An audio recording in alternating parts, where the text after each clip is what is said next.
Hello everyone, welcome to IGNOU tutorial. आज मैं आप लोगों को मीडिया एंड कम्युनिकेशन स्किल का एक ऐसा क्वेश्चन बताऊंगी जो हर साल एग्ज़ाम में आता है। वो एक ऐसा क्वेश्चन है जो हमेशा रिपीट होता है। BEGG 171 का वो क्वेश्चन है। मैं आपको क्वेश्चन पेपर में भी दिखाती हूँ। वो हर साल आता है, हर सेशन में आता है। Discuss the 7 C's of communication in detail. ये क्वेश्चन आपका हमेशा रिपीट होता है। इसका आंसर मैं आपको बताती हूँ डिटेल में।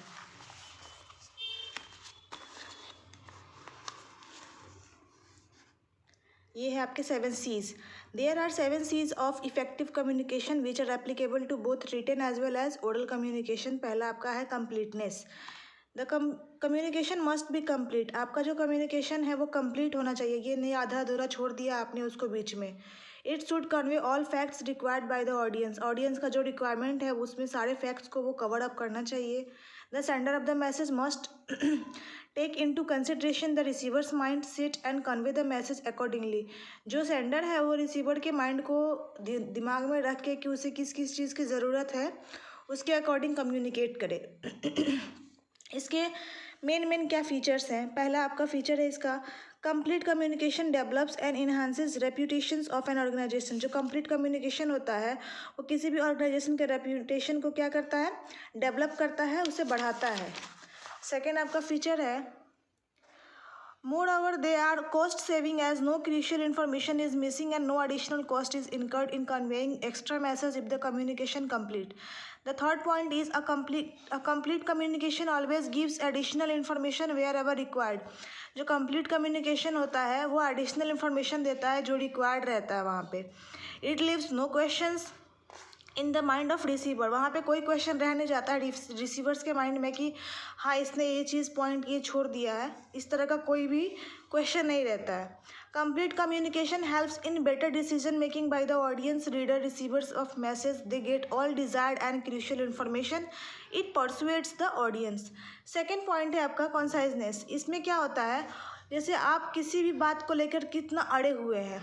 इन communicating what you want to convey at least possible words without forgetting the other Cs of communication.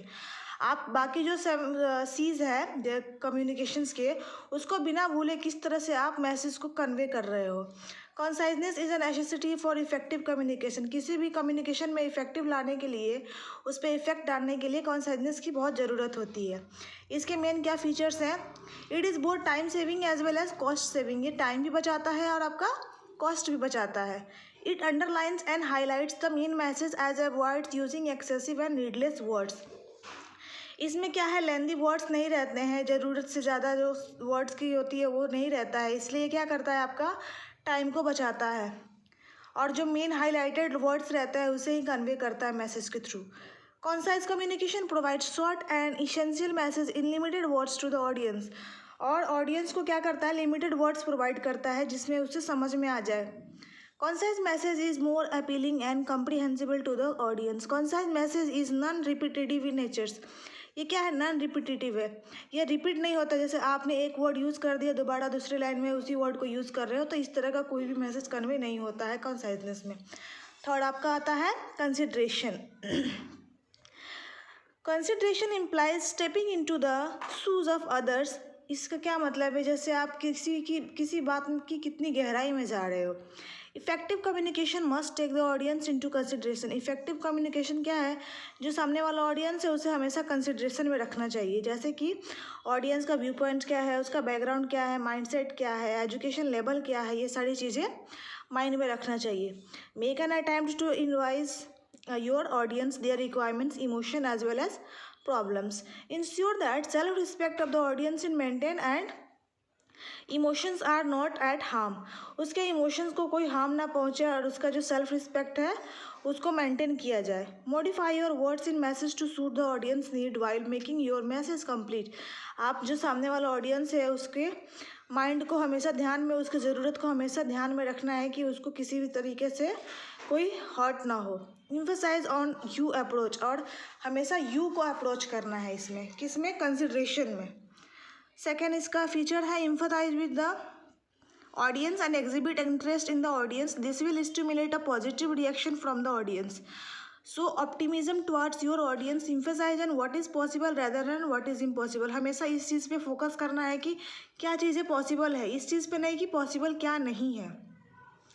Fourth point आपका आता है 7 C's में, clarity. Clarity implies emphasising on specific message और goal at a time rather than trying to achieve too much at once. एक बार में किसी चीज़ को ज़्यादा से ज़्यादा अचीव करने से ज़्यादा छोटे टाइम में क्या क्या चीज़ें आप गोल अचीव कर सकते हो उस पर ज़्यादा फोकस करता है।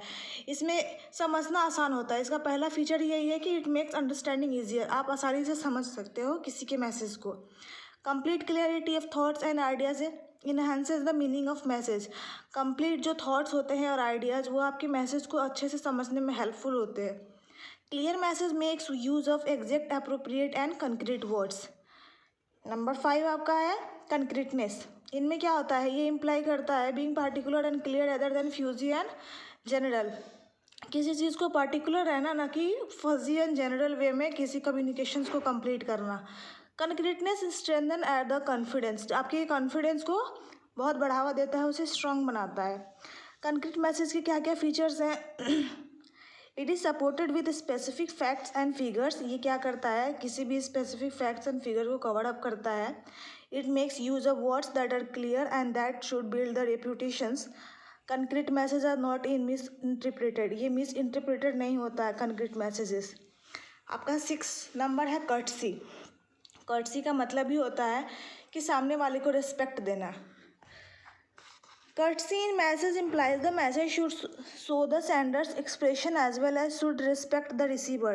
इसमें क्या है, सेंडर अपने एक्सप्रेशन को भी बता रहा है और सामने वाले के रिसीवर को रिस्पेक्ट भी दे रहा है। The sender of the message should be sincerely polite, वो पोलाइट होना चाहिए, जूडियस होना चाहिए, रिफ्लेक्टिव होना चाहिए, इंथुजियास्टिक होना चाहिए। इसके मेन फीचर्स क्या है? Courtesy implies taking into consideration both view points as well as feeling of the receiver of the message. इसमें क्या अपने व्यू पॉइंट्स को भी रखे और सामने रिसीवर्स जो है उसके फीलिंग्स को भी ध्यान में रखे और किसी भी मैसेज को कन्वे करे। Courteous message is positive and focused at the audience. ये क्या है, पॉजिटिव होना चाहिए, कोई भी निगेटिविटी उसमें नहीं होना चाहिए मैसेज में, और ऑडियंस के ऊपर पूरा फुल फोकस्ड होना चाहिए। It makes use of terms showing respect for the receivers of message, और सामने वाले को रिस्पेक्ट देकर मैसेज डालना है। It is not at all biased, ये बायस्ड नहीं होना चाहिए ये मैसेज जो आपका कर्टसी में आता है। 7 आपका लास्ट पॉइंट है करेक्टनेस। इसमें क्या, ग्रामेटिकल एरर नहीं होना चाहिए कम्युनिकेशन के टाइम पे, आपका बिल्कुल पंक्चुअल होना चाहिए, कोई भी चीज़ें इसमें एरर नहीं आना चाहिए। इसके मेन फीचर्स हैं, it is exact, correct and well timed. सही समय पे सही चीज़ें और एग्जैक्ट होना चाहिए message. If the communication is correct it boost of the confidence level. अगर कम्युनिकेशन सही रहेगा तो ये क्या करेगा, कॉन्फिडेंस लेवल को बढ़ाएगा। थर्ड है correct message has greater impact on the audience and reader. Correct message क्या करता है, ज़्यादा अच्छा इफेक्ट डालता है ऑडियंस और रीडर्स के ऊपर। It checks for the precision and accuracy of facts and figures use in message. It makes use of appropriate and correct language in the message. ये हमेशा क्या करता है, करेक्ट लैंग्वेज को यूज़ करता है मैसेज में, ताकि सामने वाले को समझने में आसानी हो। ये आपका जो क्वेश्चन है वो हर एग्ज़ाम में ऑलमोस्ट आता है एक, तो इसे अगर आप प्रिपेयर कर लेते हो तो आपका 10 मार्क्स का क्वेश्चन का प्रिपरेशन हो जाएगा। बाकी मैं इससे रिलेटेड और सारे क्वेश्चंस भी अपने यूट्यूब चैनल पर डालती रहती हूँ, आप उसे देख सकते हो।